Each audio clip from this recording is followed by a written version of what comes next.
hambalyo dhismo aad iyo aad u bilicsan u dhammaystiran yihiin wixii fududeynayay shaqo qurxoon inay qabsoonto ayaa idin dhismay dadaalkiina iyo juhdigiina ayaana sabab weyn u ahaa in uu hirgalo dhismahan wasiirka si gaar ayaan u hambalyeynayaa anigoo og duruufihii adkaay iyo dadaaladii badnaay oo marka qaarkood dadka qaarkiis inuu la diriro gaarsiinaysay si ay u dhisanto wasaaraddu waxaan leeyahay wasiir maada ka gaadho waa mahadsan tahay waan kugu hambalyeynaynaa sidoo kale wasiir dowlaha wasiir ku-xigeenka agaasimayaasha dhammaan madaxda wakaaladaha hay-adaha ku xiran wasaaradda oo dhan oo runtii dhismahan aad iyo aad u wada qudaraynayo oo dhowrayo marka alxamdulilah maanta waxaan soo gaarnay maalintii la wada higsanayay lana wada sugayay guri qurxan waa dhisteen ilaalmada maintenancegiisa iyo quruxdiisaasaa laydinka rabaa 5 sano ka bacdi in idinkugu yimaado isagoo sidaan u qurxan asoo sidaan u qurxana laydinka rabaa wax qurxan waa samaynaa marka qaarkood laakiin inaan ilaalino quruxda ku ilaalinaan ka caajisna ayaana laga caajisna diyaariyay intaa kadib muhiimadda wasaaradda ay leedahay ee dowladnimada Soomaaliya ay u leedahay waana laga hadlay documentary waana laga tusay dhalinyaradii fanaaniinta ay halkan soo istaagtay way noo tilmaantay aad iyo aad ayaa looga hadlay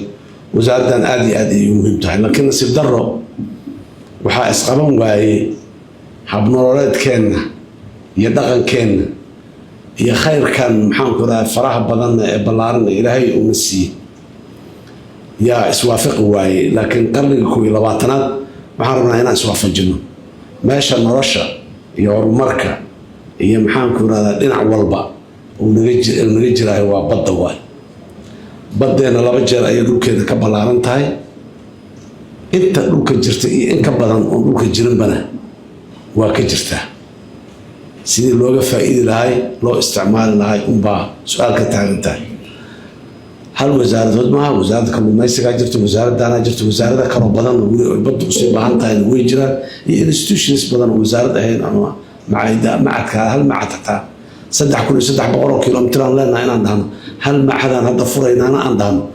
waxay tahay calaamo yani dib dhac dhinaca badda ee nagu jiro habnololeedkeena xeebaha Soomaaliya ama dhulka Soomaaliya intiisa badan aad iyo aad ayaan anugu ugu safray waayo hore oo kala duwan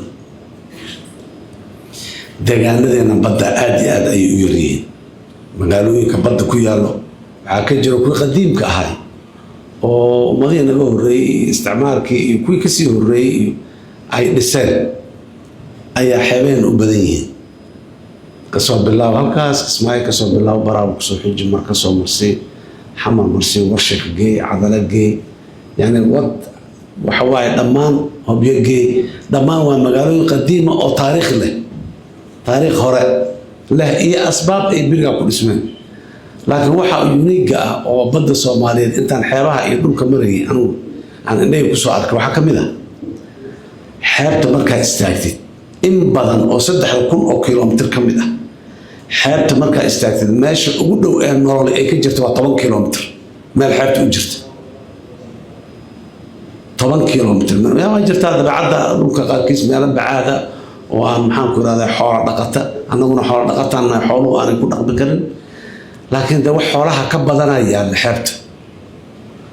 4 saacaad ama 4 halaad iyo riyaha aan ilaalinayno wax ka badanaya maxaa ay xeebta marka deegaanada qaarkood 30 kilomitir xeebta daa ka dhaqaaqday 30 kilomitir ku gaartay kadib aad dad degan iyo meel nolol kale ay ka jirto u tagaysaa isticmaalkeena badda uu yaryahay ayay daliil u tahay laakiin maanta waan fahamnay muhiimadda ay leedahay badda waa aragnay waxa nooga maqan baddana waa aragnaa alcayn basiir waleed asiirtii masaarida ay dhihi jireen waayo u jeednaa xaqiiqada dhabta iyo muhiimadda baddu ay leedahay laakiin awooddeedu weli waa yar tahay laakiin awoodda ugu weyn waa maxay inaad wax og tahay waay waxaad og tahay oo waxa kaa maqan aad og tahay maalin baad raadinaysaa laakiin hadday wax kaa maqan yihiin inay kaa maqan yihiinna aadan ogeyn ومدة أو علاش أو بدن إيش وكجرو ما أنت مهمة أي بدو هذا وأرجنا وأنا عبد تمرتنا سعودينا معد كأن هذا كديرين إنه لنا هالمعد أي أجرا أدمر الفارح وأو ما دعينا إن مر والبا المبارس تبدأ وذي جري هيدو دولتكم كالمين يصير دولة قرب تاعنا دولة وحين يسأل الجري ما أنتوا وحي كذب إلى إذن يسمحوها هاي دولة الصومالية مهمة آدي وين أي السيرة أرمها بدأ قاديدك بدأ وحيابها الأولى اللي كبدين ده كأنه بابور انترى أنا يوحي كوسي سعودان محوها مددر 2 كيلومتر بدو مرة أي قاعد يصير رعا والله يا وادي بدأ مران إني كقابنا له إني كرخيصنا له قاعدين بط ما قبله دقن قاعدين بط ملين دنيا يركاو وليش أنا يرى هذا الصبح يكون كلام مثال ما كلامي قاعدين ررن أو مقاله هبل وسعود على ليه هاي أو محوها هاي ذلك أمجر مركب وزارة ده دكذا قاعدين كبدا هرتا إني قاعدين كبدا دكذا طبعا infrastructure واي وهو مرينا أفرد كده ذلك عن الهاجر شان وما أنت ليه هاي بريمة كلا صوت اللي إحنا قلنا أنت مدة دارين وين سيكون للدونا دكذا آدي آد وبدن أي ذلك وبهني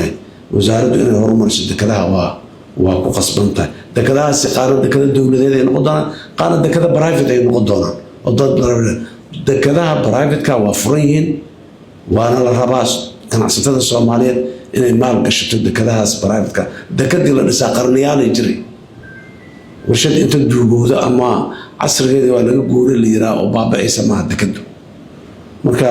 كان عصتها الصومالية نقول وحنا سجار أو وزارة إن حب صارته مهمة أسيسه قاعدين كبدا مراكب ألعاب نوسي دون إيماني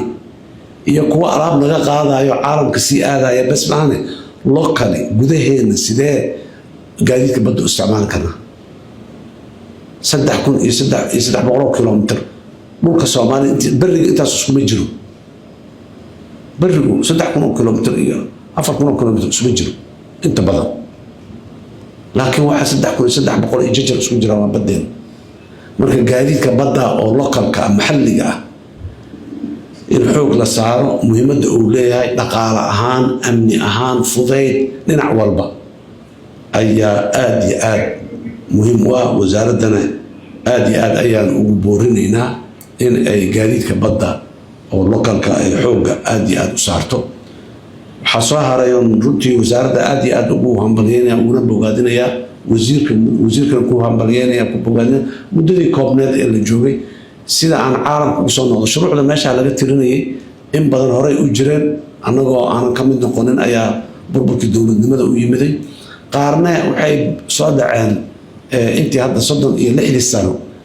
burburkii dowladnimada ka dambeysay jamhuuriyaddii labaad burburkeedii ka dambeysay ayay soo dhawmaan marka in la geliyo waa kuwo kaloo aad u fara badan weli waa noo dhiman yihiin وعالمي لما معامل كان عالم كدي كله بدأ 3 كيلومتر ولا مرة عدير جودها نودر economic zones كان لنا هاي كان لنا هاي حرر عالمي أهم حرر عالمي هذا قيب كأهين سي أن أمامنا ما نقانو أما أن وإلاشنو ما نقانو حوق يقرب بس نقوم إلى هذا كرنه حرر كاس عالمي كان كو إلى لدينا حرر كنا أنا وأن لنا marka labada isku daro ayaa noo ilaalinayso maxaa 2 milyan oo kilomitir square ah badda isku dhow biyaheeda aan leenahay annaga iyo khayraadka ku jiraba aan leenahay marka waxaan u baahanahay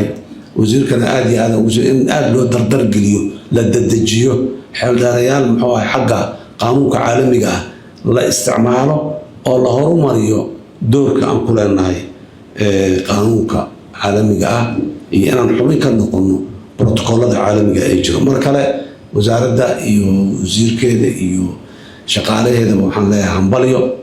meel fiican iyo bilow fiican joogtaan halka ka sii wada guli khayr hadii rajaynaa. Assalamu alaykum wa rahmatullahi